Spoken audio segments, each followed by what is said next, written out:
campanha que se encontra em 2 Samuel, capítulo de número 6, versículo de número 11 e 12. 2 Samuel, capítulo de número 6, versículo de número 11 e 12. Louvado seja Deus. Para ganharmos tempos, irei fazer a leitura que diz assim: E ficou a arca do Senhor em casa de Obed-edom, o gitita, 3 meses. E abençoou o Senhor a Obed-edom e a toda a sua casa. Eu vou repetir isso aqui. E abençoou o Senhor a Obed-edom e a toda a sua casa. Então avisaram a Davi dizendo: abençoou o Senhor a casa de Obed-edom e tudo que tem por amor da arca de Deus. Amém. O servo do Senhor já orou, louvado seja Deus, e eu creio que Deus já respondeu a oração do servo do Senhor.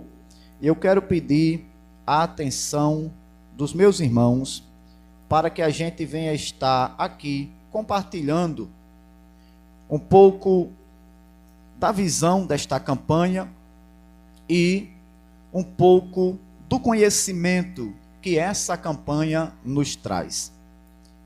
Nós vimos aqui que o personagem que mais sobressai nesta palavra que ora a gente acabou de ler, personagem ser humano, ele se chama Obed-edom. São dois os personagens que se sobressaem nesse texto: a arca de Deus e a pessoa de Obed-edom. Porém, irmão, nós temos que entender que existe todo um contexto por trás desse texto para nos fazer compreender o porquê a arca ela chegou na casa de Obed-edom e Obed-edom a recebeu. E para a gente começar, nós temos que começar compreendendo quem é Obed-edom. Obed-edom, para os irmãos que não sabem, ele vem da tribo de Levi, da família dos coatitas. A gente vai ver isso, a referência bíblica em 1 Crônicas, capítulo 15, versículo 17 e 18, aonde vai revelar que Obed-edom, ele é descendente de Levi, da família dos coatitas. Obed-edom, ele também servia na segunda ordem dos sacerdotes no templo. E ele servia nessa segunda ordem dos sacerdotes como porteiro do templo, aonde ele tinha a missão de guardar a porta de entrada da casa do Senhor. Portanto, se Obed-edom guardava a porta de entrada, significa também que ele tinha a função de guardar a arca de Deus, quando essa estava no templo do Senhor. Então, esse é Obed-edom, da família dos coatitas, da tribo de Levi. Agora, irmão, quando começa a história da arca e Obed-edom? Aí a gente tem que ir para o texto que está em 1 Samuel, capítulo de número 4. Quando você vai ler 1 Samuel, capítulo de número 4, aí você vai começar a entender o porquê a arca veio a chegar na casa de Obed-edom. O contexto de 1 Samuel, capítulo de número 4, ele vai falar de um sacerdote chamado Eli, que tinha 2 filhos, Ofni e Finéia. E a Bíblia vai dizer que eles eram sacerdotes do Senhor. E Ofni e Finéia, eles ministravam no templo e eram guardadores da arca de Deus. Mas a Bíblia vai dizer que os filisteus, eles se levantam em guerra contra o povo de Deus. Eles fazem guerra contra o povo de Deus. E agora, dentro desse contexto, Ofni e Finéia, agora a Bíblia já não chama mais eles de servos de Deus, mas a Bíblia agora vai chamar Ofni e Finéia de filhos de Belial. Por quê? Porque o coração deles estavam corrompido. A Bíblia diz que eles começaram a praticar aquilo que não agradava ao Senhor. É interessante, irmão, que o texto começa dizendo que eles eram sacerdotes, servos do Senhor, antes da corrupção, porque assim, irmão, acontece hoje. Tem pessoas que realmente é levantado por Deus, é separado por Deus, para fazer a obra de Deus, mas de repente se corrompe, sai do nível de servo de Deus, para filhos de Belial. Filho de Belial ali quer dizer aquele que se corrompeu, aquele que deixou de fazer a vontade de Deus para fazer a vontade da sua carne, aquele que deixou de fazer a vontade de Deus para fazer a vontade do diabo. Então agora eles saem do nível de servo de Deus, e a Bíblia agora vai dizer que eles passam a ser servos de Belial, filhos de Belial. Por quê? Porque se corromperam, deixaram de agradar a Deus para agradar a si mesmo, deixaram de fazer a vontade de Deus para fazer a sua própria vontade. A Bíblia vai dizer que esses filhos de Eli, Ofni e Finéia, estavam tão corrompidos, irmão, que não estavam mais zelando das coisas de Deus, não estavam mais honrando com as ofertas que entrava na casa de Deus, até se prostituindo na porta da casa de Deus. Eles estavam se prostituindo,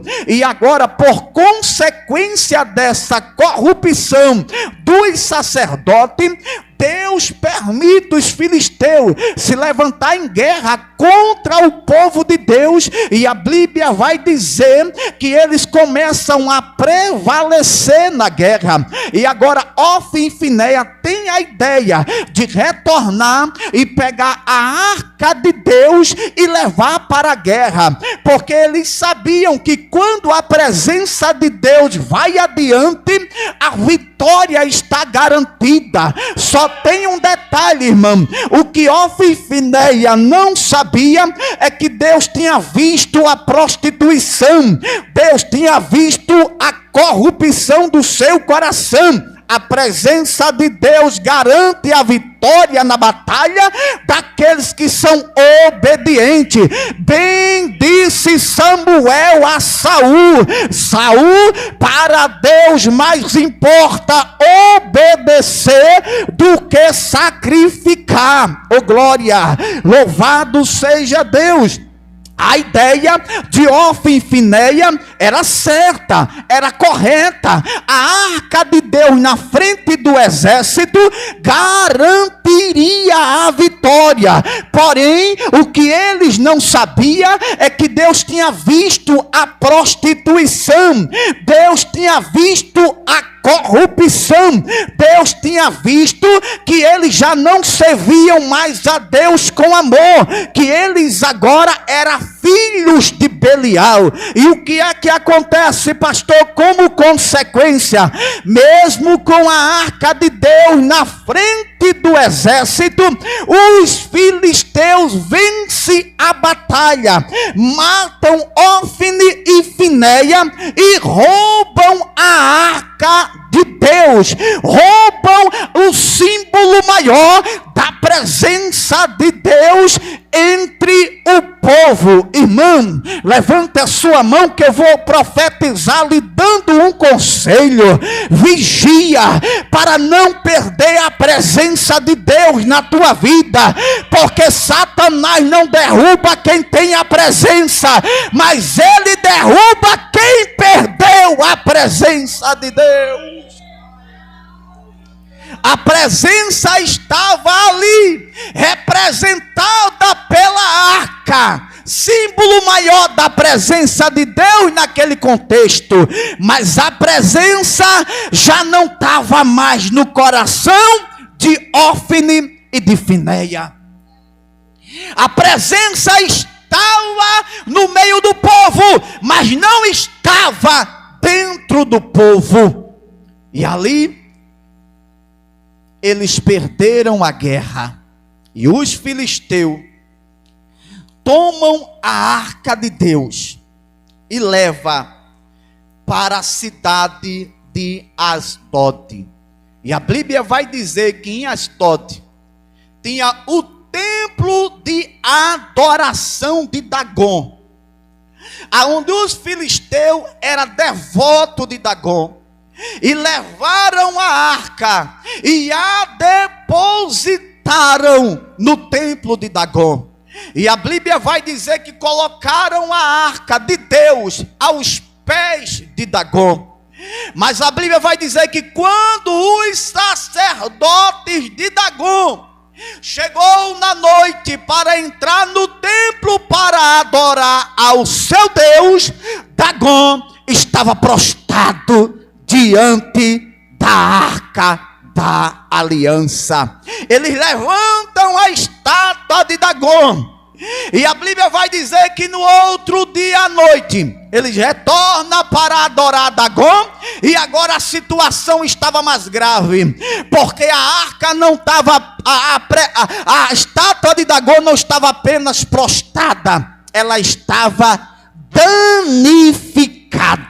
A Bíblia vai dizer que a estátua de Dagon estava com a sua cabeça fora do corpo, a sua mão fora do corpo, prostrada diante da arca de Deus. E ali os sacerdotes temeram, e eles entenderam que era a presença de Deus que estava provocando aquilo.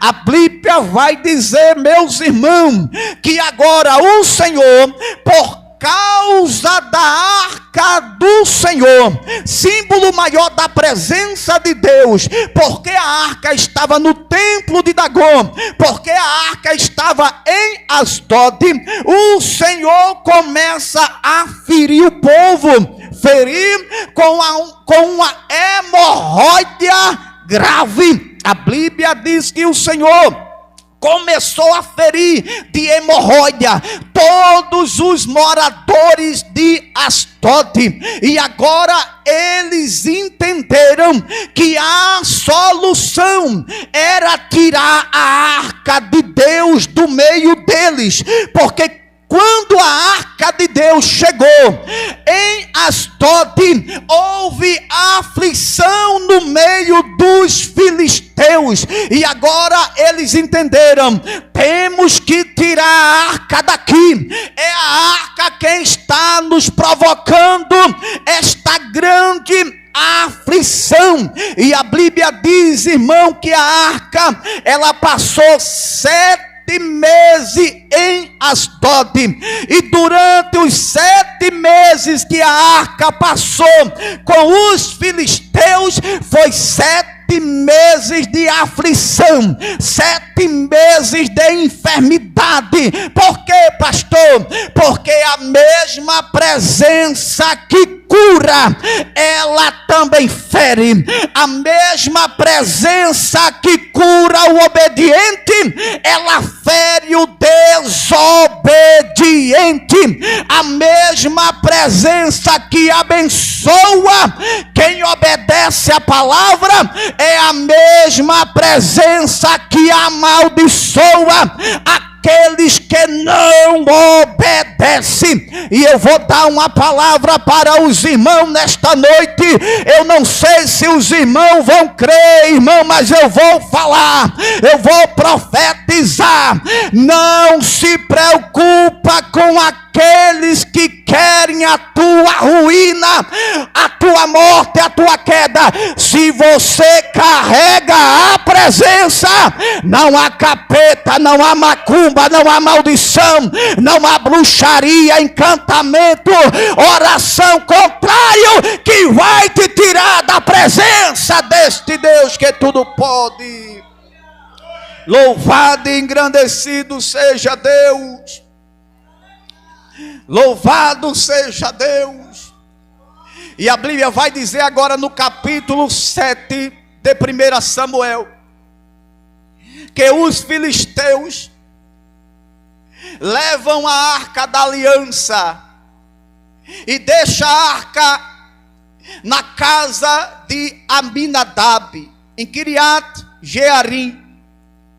E Abinadab tinha 2 filhos, Uzá e Eleazar. E a Bíblia diz que consagraram Eleazar para ser guardador da arca. Enquanto isso, a Bíblia diz, irmãos, passou-se 20 anos. 20 anos a arca na casa de Abinadab. 20 anos e 7 meses a arca fora do templo. Até que Davi é levantado rei em todo Israel. Estou correndo para a gente adiantar. Quando você lê 2 Samuel, capítulo de número 5, Davi é levantado rei sobre todo o Israel, depois da morte de Saul. E uma das primeiras missões de Davi era trazer de volta a arca de Deus para Jerusalém. E a Bíblia vai dizer que Davi sabe que a arca está guardada na casa de Abinadab. E sabe o que é que me assusta, irmãos? Sabe o que é que me deixa espantado quando eu olho para esse texto, irmão? É a quantidade de tempo que a arca passou na casa de Abinadab e a quantidade de tempo que a arca passou na casa de Obed-Edom. A Bíblia diz que na casa de Abinadab a arca passou 20 anos. A Bíblia diz que na casa de Obed-Edom a arca passou apenas 2 meses. Mas eu não vejo o texto dizer, presbítero Santiago, eu não vejo o texto dizer que durante esses 20 anos Deus abençoou a casa de Abinadab e toda a sua família. 20 anos a arca na casa de Abinadab, mas em texto nenhum está escrito assim: e durante esses 20 anos Deus abençoou a casa de Abinadab e tudo que tem.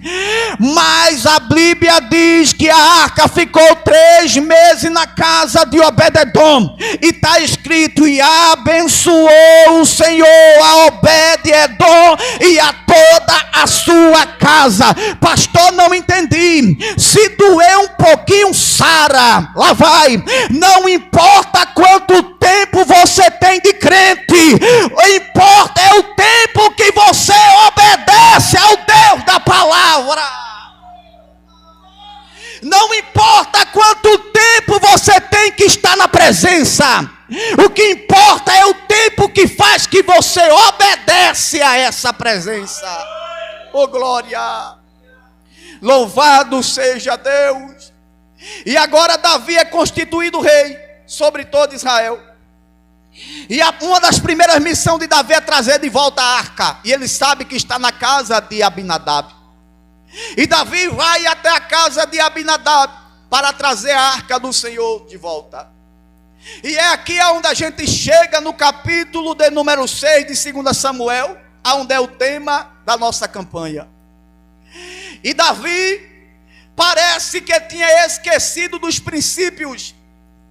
Os princípios que foram constituídos por Deus e ordenados através da pessoa de Moisés a respeito de como tinha que se carregar a arca de Deus.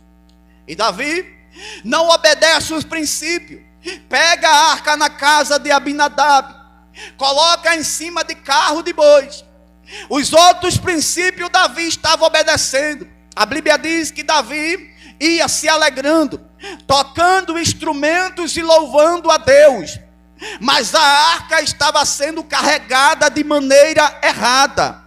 Davi não estava obedecendo o princípio da lei de como se deveria carregar a arca. A arca não era para ser carregada em carro de boi.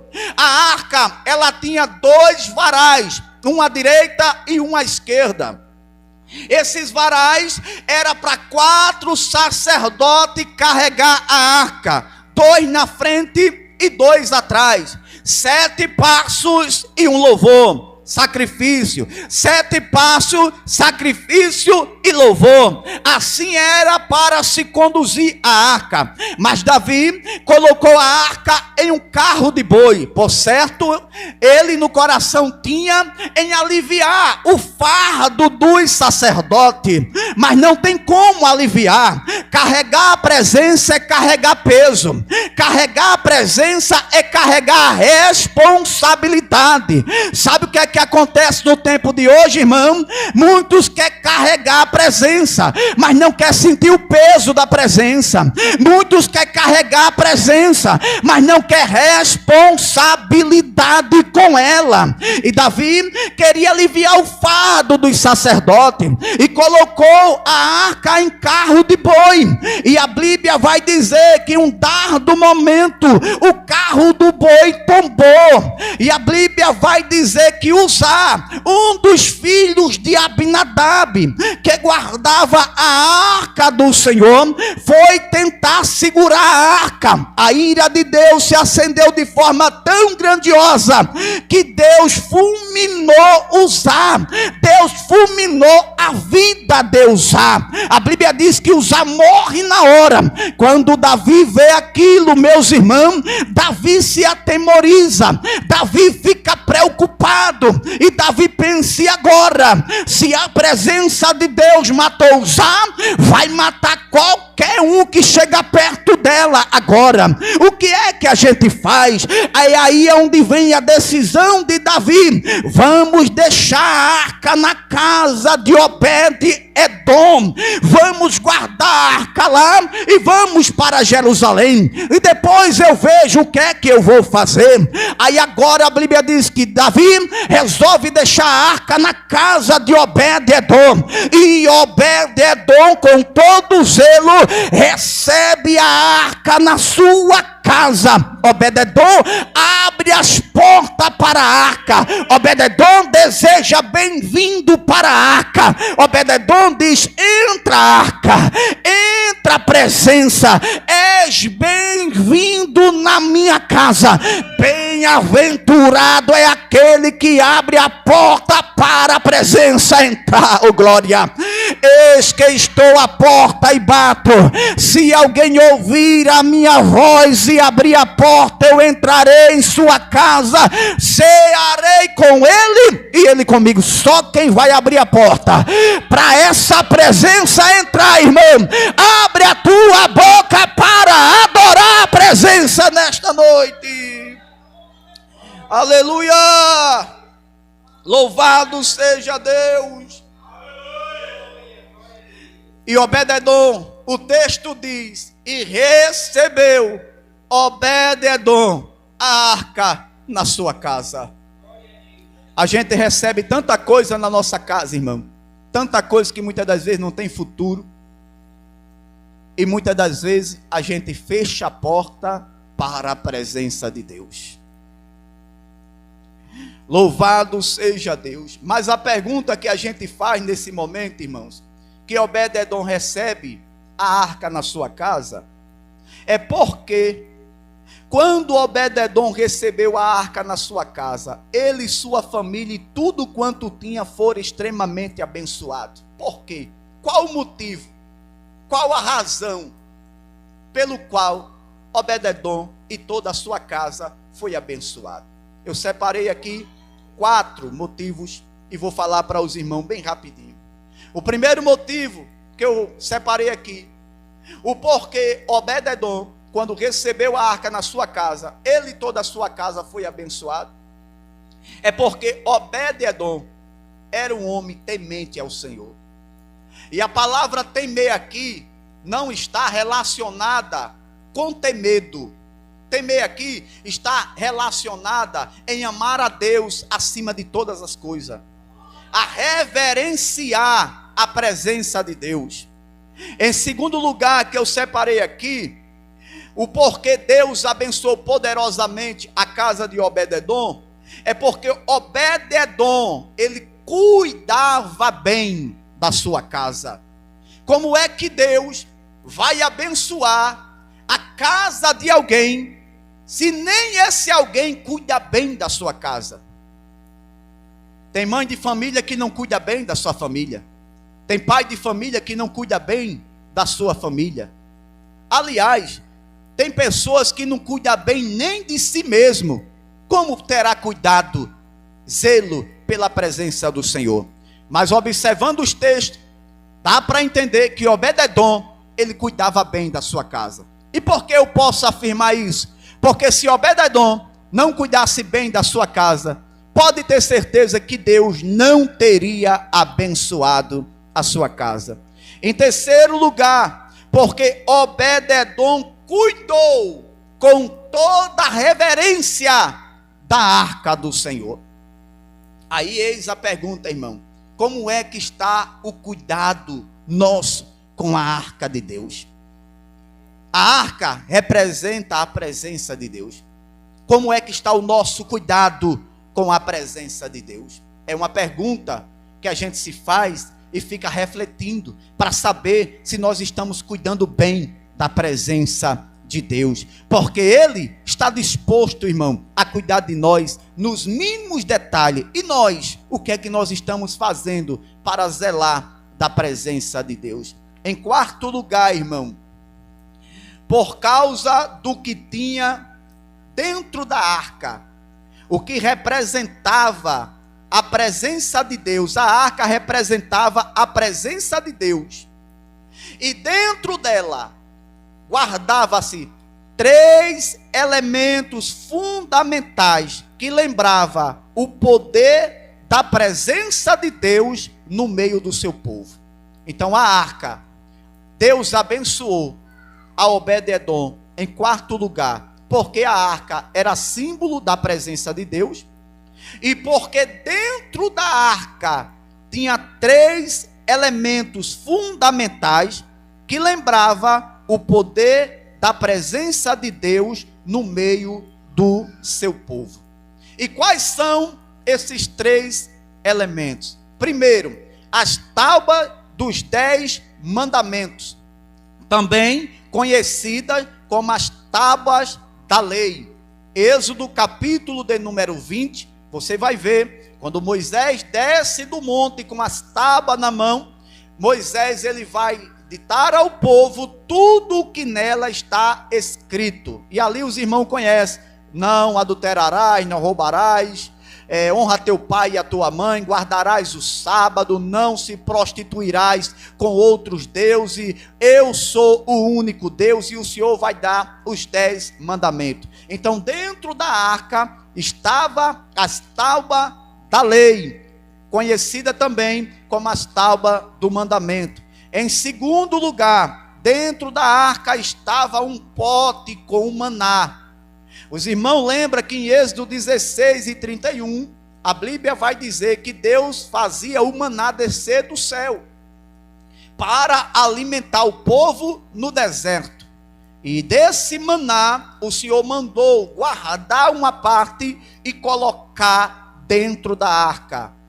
Em terceiro lugar, o terceiro elemento que tinha dentro da arca era a vara de Arão que floresceu. Os irmãos conhecem lá em Números 17 e 8, quando fizeram contenda contra Arão.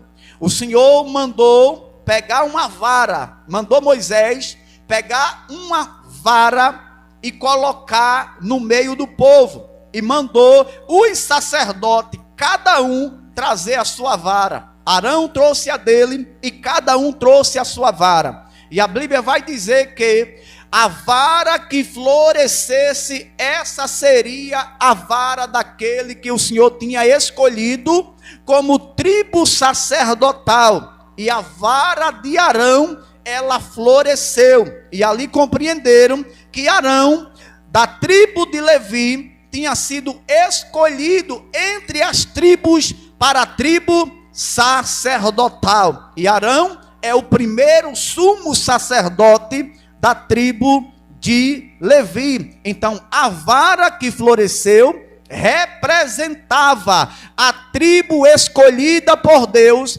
para ser tribo sacerdotal. Então, esses três elementos tinha dentro da arca: primeiro, as tábuas; segundo, o maná; e terceiro, a vara de Arão que floresceu. Aí uma pergunta que a gente faz agora, irmão: e aonde está esta arca?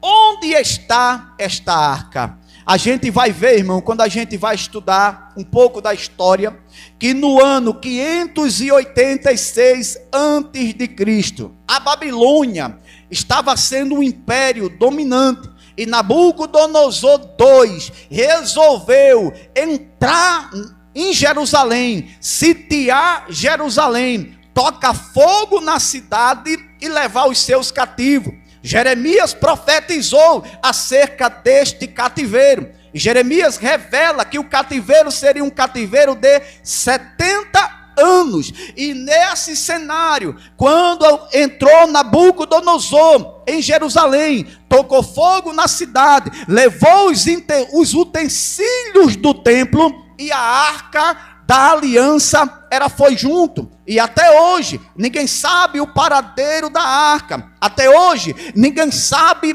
aonde se encontra a arca. A arca nunca mais voltou para Jerusalém.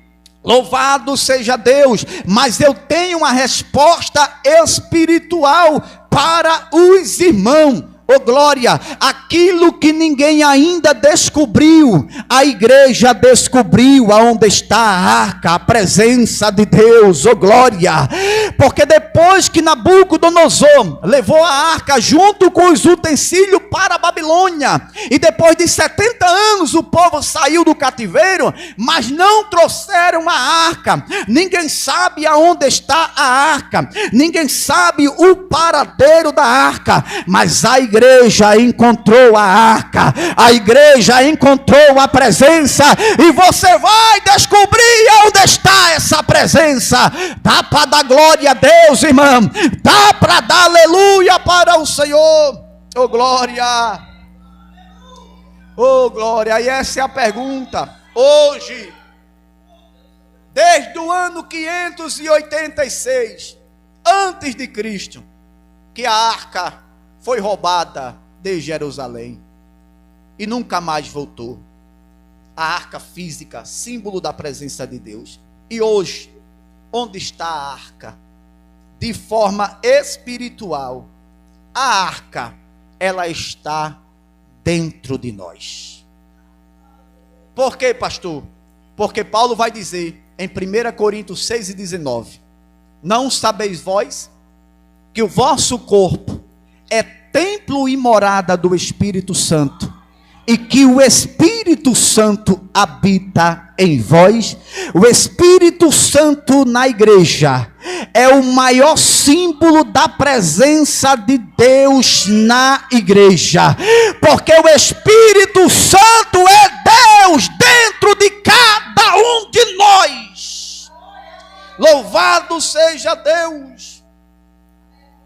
Lembra que eu falei que dentro da arca tinha 3 elementos? E o primeiro elemento que tinha dentro da arca eram as tábuas do mandamento, conhecido como tábuas da lei.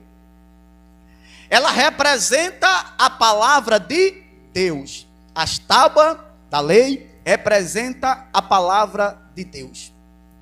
Aí vem o salmista no Salmo 119:11, diz assim: escondi a tua palavra no meu coração, para não pecar contra ti.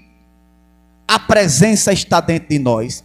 Em primeiro lugar, o que é que essa presença traz dentro de nós? A guarda da palavra. Assim como as tábuas da lei era guardada dentro da arca, a presença, quando está em nós, faz com que a palavra esteja dentro de nós. Escondi a tua palavra no meu coração, para não pecar contra ti. Qual era o segundo elemento que tinha dentro da arca? O maná.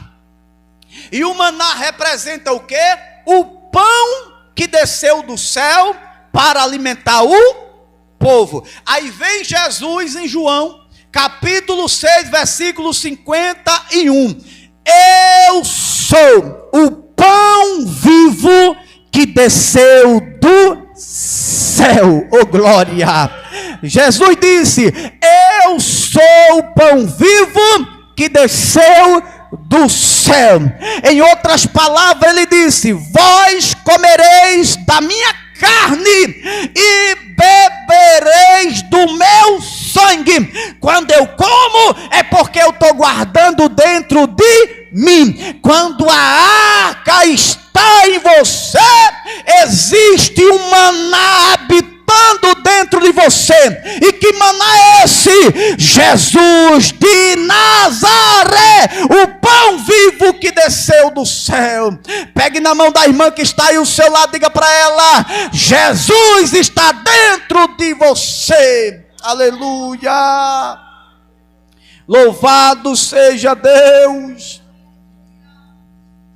E existia um terceiro elemento dentro da arca: a vara que floresceu. Aí vem Jesus em João capítulo 15 e versículo 5 e fala da vara. Jesus diz assim: eu sou a videira verdadeira e vós sois a vara. Aí Jesus diz: quem está em mim e eu nele, este dá muito fruto. Olha Jesus falando da vara. Só que quando a gente observa, antes de uma vara dar fruto, ela dá primeiro o quê? Flores. E a vara de Arão, ela fez o quê? Floresceu. Aí agora vem Jesus e diz: vós sois as varas que floresce e que dá fruto. Vós sois as varas que floresce e que dá fruto. Os três elementos que tinha dentro da arca está comigo e está com você. Pastor, e agora? Qual é a mensagem para a gente concluir? A arca está dentro de você. Eu disse para você que levaram a arca de Jerusalém e até hoje ninguém sabe o paradeiro. Mas a igreja encontrou. A arca espiritual está dentro de você. Aí essa é a pergunta: se a arca está dentro de mim, não tem como ela ficar fora da minha casa. Por quê? Porque ela vai entrar na sua casa através de você. Oh glória! A obra começa em você, para que através de você Deus venha fazer na sua vida e na vida da sua família. Lembra o que o texto diz? E abençoou o Senhor a Obed-Edom. Primeiro começou por Obed-Edom e toda a sua casa, porque a obra primeiro vai começar em você e depois vai se estender para toda a sua casa. Louvado seja o nome do Senhor. E abençoou o Senhor a Obed-Edom. Primeiro em você, porque a arca está com você. A arca está dentro de você. É a presença de Deus que você carrega. Tem palavra, tem pão e tem fruto. Palavra dentro da arca, representada pelas tábuas da lei. Pão, representado pelo maná. Frutos, representado pela vara que floresceu. Toda vara que floresce, um dia também ela dá fruto. Ô glória! É Deus dizendo para você: primeiro a obra é em você. Você tem palavra, você tem pão, e você vai dar muitos frutos, oh glória. E os frutos que você vai produzir vai abençoar toda a tua família. Louvado seja Deus. Porque não tem como eu carregar a presença e a presença não entrar comigo na minha casa. E eu vou lhe dar uma palavra. Pode ter 10.000 capeta dentro da sua casa, através de filho, de esposo, de quem não seja crente lá dentro. Mas quando você entra com a presença, todos os capeta têm que bater em retirada. Você lembra quando Jesus chegou em Gadara? Quando Jesus desceu do barco, lá em Gadara, um homem possesso de uma legião de demônios olhou para Jesus e disse: que temos nós contigo, filho do Deus vivo? Viesse aqui nos atormentar antes do tempo? Jesus não precisou nem abrir a boca, só desceu do barco, os demônios já se manifestou. Aí Jesus disse: sai dele. Porque quando Jesus chega, os demônios têm que bater em retirada. Da mesma forma, é quando você entrar na sua casa carregando essa presença, irmão, os demônios vão ter que bater em retirada. Porque quando a presença de Deus chega, a presença do diabo tem que ir embora. Irmão, que história é essa, irmão? Da gente ser crente e deixar o diabo dominar dentro da nossa casa? Não importa quem não é crente dentro da sua casa, a casa é sua e crente é você. Então a presença que tem que dominar é a presença que está em você. Você não pode deixar a presença do inimigo dominar a sua casa, porque você carrega a presença de Deus. Louvado seja Deus. Quem tem que bater em retirada de lá é a presença do diabo. Mas sabe o que acontece? É porque muitas das vezes, pastor Nício, nós que somos crentes, aceitamos a presença do diabo dentro da nossa casa. Irmão, pode ser filho, pode ser filha, pode ser pai, pode ser mãe. Você tem que expulsar, não seu filho, não sua filha, não seu pai e não sua mãe, mas você tem que expulsar o diabo que está dentro deles. Oh glória! Porque aonde a presença de Deus está, a do diabo não pode continuar. Aleluia! Por isso Deus abençoou a casa de Obed-edom. Porque Obed-edom zelava pela presença. E hoje essa presença está dentro de mim e dentro de você, irmão. Analisa comigo. Já imaginou, irmão, que o Senhor Jesus, ele fez, Jesus era a presença viva no meio dos discípulos. E ele disse em João 14, se não me falha a memória: eu irei para o Pai, mas não vos deixarei órfão, enviarei outro Consolador. Em Atos capítulo 2, no último dia de Pentecostes, quando os discípulos, 120, estavam reunidos no cenáculo do templo, a promessa de Jesus se cumpriu. E o outro Consolador, a pessoa do Espírito Santo, desceu, encheu a igreja, agora passou a habitar dentro da igreja. Você tem noção do que é isso, irmão? Nós, igreja, somos o único povo na terra que carrega a presença de Deus.